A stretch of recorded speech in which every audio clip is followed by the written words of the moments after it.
Assalamualaikum warahmatullahi wabarakatuh. Perkenalkan, nama saya Nurul Binuri.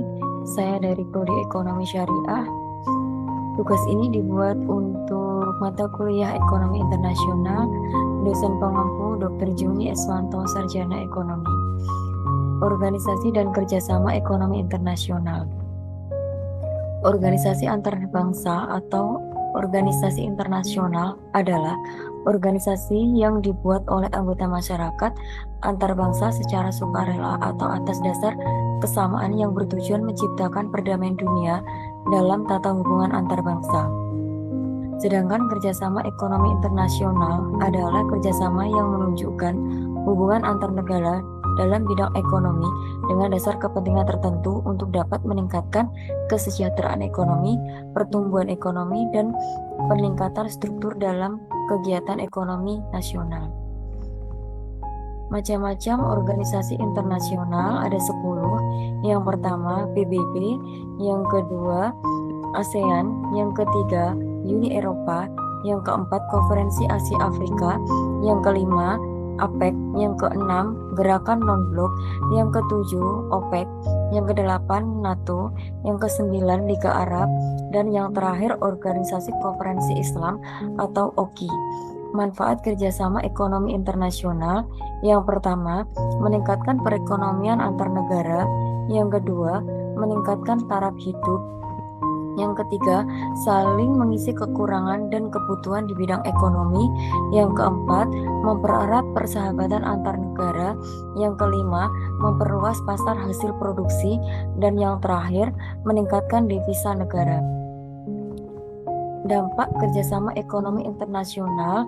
Untuk dampak positif, semakin lancarnya perdagangan internasional maupun regional, adanya kestabilan harga, permintaan dan penawaran, mengatasi permasalahan ekonomi bersama, memperkuat posisi perdagangan suatu negara dengan ditandainya peningkatan ekspor, mengatasi persaingan internasional yang tidak sehat, meningkatkan daya saing, meningkatkan perekonomian dalam negeri, dan terakhir meningkatkan pendapatan negara terutama devisa. Untuk dampak negatif, produk dalam negeri akan kalah bersaing dengan produk luar negeri, baik harga maupun mutunya. Produsen dalam negeri yang tidak mampu bersaing akan berakhir menutup usahanya. Dapat menimbulkan ketergantungan dengan luar negeri, terjadinya keterikatan yang menyebabkan kekurangan kebebasan dalam mengatur sendiri kegiatan ekonomi atau perdagangan. Timbulnya proteksi-proteksi untuk melindungi dan mementingkan negara anggotanya sendiri atau diskriminasi. Timbulnya eksploitasi SDA yang berlebihan, dan terakhir, pasar dalam negeri dikuasai oleh produk asing. Bentuk-bentuk kerjasama ekonomi internasional. Yang pertama, bentuk kerjasama ekonomi bilateral. Bentuk kerjasama ekonomi yang terjadi antara dua negara. Dua negara ini saling membantu terutama dalam bidang ekonomi antara negara yang satu dengan negara yang lain. Yang kedua, bentuk kerjasama ekonomi regional. Kerjasama ekonomi di antara beberapa negara yang berada di kawasan atau daerah tertentu yang bertujuan menjamin kepentingan ekonomi negara-negara satu kawasan. Yang ketiga, bentuk kerjasama ekonomi multilateral. Kerjasama ekonomi antar beberapa negara di mana yang bergabung dalam kerjasama itu saling membantu di bidang ekonomi. Bentuk kerjasama ekonomi antar regional. Bentuk kerjasama yang dilakukan antara dua atau lebih lembaga-lembaga ekonomi regional.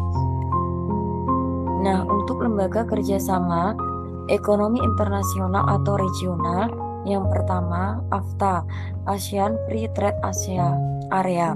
Yang kedua ASEAN, yang ketiga NAFTA, yang keempat APEC, yang terakhir EEC dan Colombo Plan.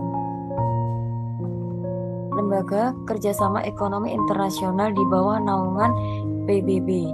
Yang pertama ILO, yang kedua IBRD, yang ketiga IMF, yang keempat UNDP, yang kelima DIA, yang keenam WTO, yang ke-7 IFC, yang ke-8 UNCTAD, yang terakhir UNIDO. lembaga kerjasama ekonomi internasional di luar naungan PBB. Yang pertama, OECD atau Organization for Economic Cooperation and Development. Yang kedua, CGI, Consultative Group on Indonesia. Yang terakhir, OPEC, Organization of Petroleum Exporting Countries. Terima kasih, sekian presentasi dari saya. Kurang lebihnya saya akhiri. Wassalamualaikum warahmatullahi wabarakatuh.